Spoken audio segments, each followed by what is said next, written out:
प्यारे बच्चों, आज हम कर रहे हैं बोर्ड का प्रैक्टिस पेपर इकोनॉमिक्स सेट सी। तो जिन्होंने तक चैनल को सब्सक्राइब नहीं किया है, चैनल को सब्सक्राइब कर लें और शेयर कर दें।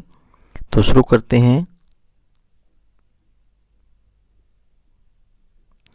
निम्नलिखित में से कौन सी एक अर्थव्यवस्था की केंद्रीय समस्या नहीं है? Which of the following is not a central problem of the economy.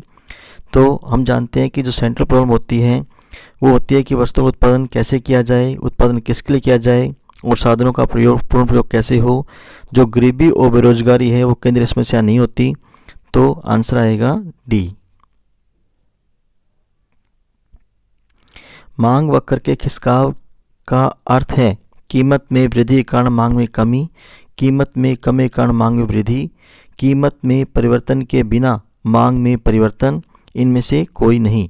तो देखिए, मांग वक्र का जो खिसकाव है वो हम जानते हैं कि जब खिसकाव की बात आती है, शिफ्ट की जब बात आती है तो उसमें हम कीमत को इंक्लूड नहीं करते बल्कि अन्य तत्वों को शामिल करते हैं। तो इसमें आंसर क्या आएगा? कीमत में परिवर्तन के बिना मांग में परिवर्तन। निम्न में से किन स्थितियों में एम आर ऋणात्मक हो सकता है? जब ए आर बढ़ रहा हो, जब ए आर घट रहा हो, जब ए आर स्थिर हो, या उपरोक्त सभी। तो जो एम आर है उसको अगर हम डायग्राम से देखें तो देखिए इस प्रकार का डायग्राम होता है। जब ए आर घटता है तब भी एम आर क्या होता है? घटता है। तो जब ए आर घट रहा हो।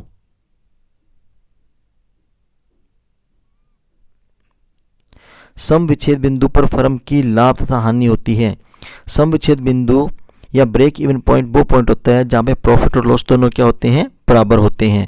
तो इस समय जो लाभ और हानि है उसकी स्थिति होती है उसमें क्या होता है? शून्य होता है। उनका डिफरेंस क्या हो जाएगा? शून्य हो जाएगा, जीरो हो जाएगा। पूर्ति वक्र जब खड़ी हुई सरल रेखा होती है तो यह बताती है कि पूर्ति पूर्ण लोचदार पूर्ति है, पूर्ण बेलोचदार पूर्ति है, इकाई लोचदार पूर्ति है, या इकाई से अधिक लोचदार पूर्ति है। तो जब पूर्ति वक्र when the supply curve is a vertical straight line, it tells us जब वर्टिकल होती है तो देखिए सप्लाई कर्व इस प्रकार का बनेगा जब वर्टिकल होगा। ये उस केस में होगा जब ये पूर्णतः बेलोचदार होगी, परफेक्टली इनइलास्टिक होगी। तो आंसर आएगा पूर्ण बेलोचदार पूर्ति।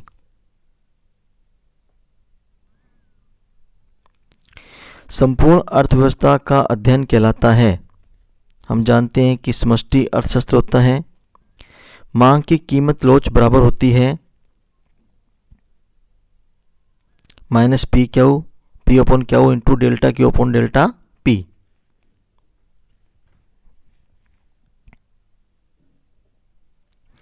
उत्पादन फलन भौतिक आगत और भौतिक निर्गत के बीच संबंध को दर्शाता है। तो हम जानते हैं कि जो प्रोडक्शन होता है वो टेक्निकल पॉइंट है। तो तकनीकी आंसर आएगा इसका। अब निम्नलिखित अभिकथन और कारण एक रूप में बताया गया।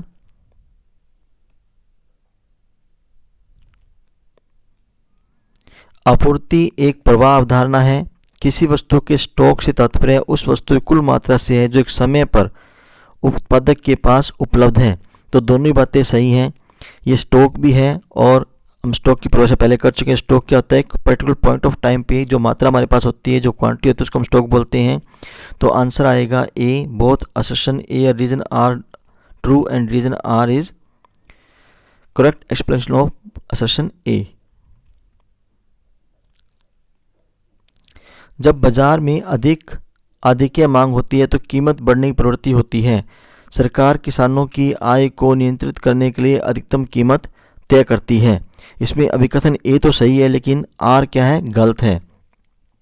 किसानों की जो आय है उसको नियंत्रण करने के लिए अधिकतम कीमत डिसाइड नहीं की जाती बल्कि उनको लॉस से बचाने के लिए उनको ये प्राइस दिया जाता है। तो ए सही है और आर गलत है।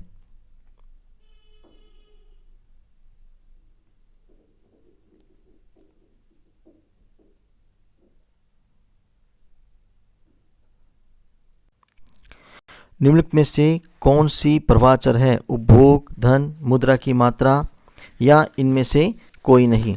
तो देखिए, अगर हम बात करें consumption, wealth, quantity of money और नन ऑफ दीज की, तो इनमें से जो उपभोग है वो क्या है? प्रवाह चर है। क्योंकि धन को भी हम पॉइंट ऑफ टाइम पे मापते हैं, मुद्रा की मात्रा को भी हम एक पॉइंट ऑफ टाइम पे मापते हैं, लेकिन उपभोग का कोई पॉइंट ऑफ टाइम नहीं होता, बल्कि एक समय अवधि होती है जिसमें उपभोग को मापा जाता है। समावेश में निम्नलिखित में से किसको शामिल नहीं किया जाता? निवेश, आयात, निर्यात, उपभोग व्यय। समावेश होता है इंजेक्शन, जो आय में वृद्धि करते हैं। तो जो आयात होते हैं वो आय में वृद्धि नहीं करते। निवेश, निर्यात, उपभोग व्यय, ये तीनों ही आय में क्या करते हैं? राष्ट्रीय आय में वृद्धि करते हैं। और आयात क्या है? राष्ट्रीय आय में कमी करते हैं। यदि MPC 0.5 है तो गुणक का मूल्य होगा। यदि MPC 0.5 है तो देखिए गुणक का मूल्य हम इस फॉर्मूले से निकालते हैं, K = 1/1 - MPC।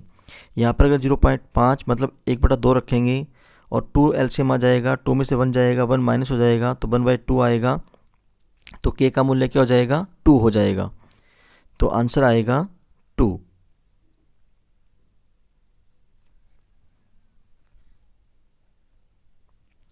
राष्ट्रीय आय को मापने में निम्नलिखित में से कौन सी रेखांकित कठिनाई नहीं है?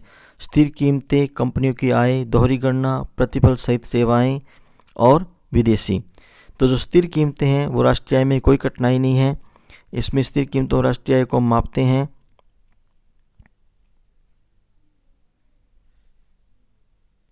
भारतीय रिजर्व बैंक की स्थापना हुई थी 1935 में स्थापना हुई थी भारतीय रिजर्व बैंक की हिल्टन यंग कमीशन की सिफारिशों के आधार पर। रिक्त स्थानों को उचित शब्दों से भरिए। मौद्रिक प्रवाह विभिन्न क्षेत्रों में डैश प्रकट करता है, मुद्रा के प्रवाह को, सेवाओं के प्रवाह को। तो जो मौद्रिक प्रवाह है वो मुद्रा के प्रवाह को शो करता है, फ्लो ऑफ मनी को शो करता है। अप्रत्यक्ष कर तथा आर्थिक सहायता के अंतर को निबल अप्रत्यक्ष या नेट इनडायरेक्ट टैक्स के नाम से जाना जाता है।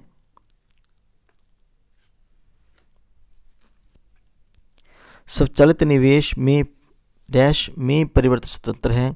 स्वचालित निवेश वो निवेश होता है जो आय पर निर्भर नहीं करता, अर्थात आय हो ना हो लेकिन ये निवेश किया जाता है, इसमें लाभ को नहीं देखा जाता और ये निवेश सरकार करती है, इसलिए ये आय से स्वतंत्र होता है।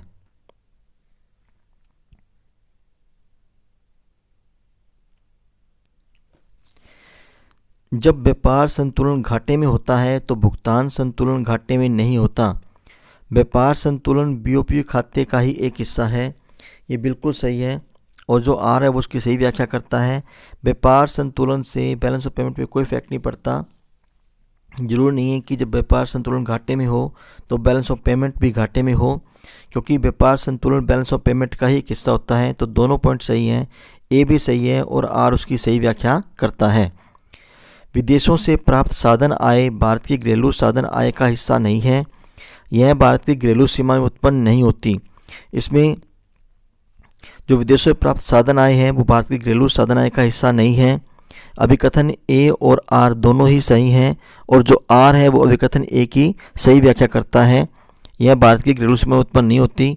विदेशों से प्राप्त साधन आय वो आय होती है जो विदेशों में बैठे भारतीयों और देश में बैठे विदेशियों की आय का अंतर होता है। तो ये था हमारा कोड सी। नेक्स्ट टाइम हम करेंगे कोड डी।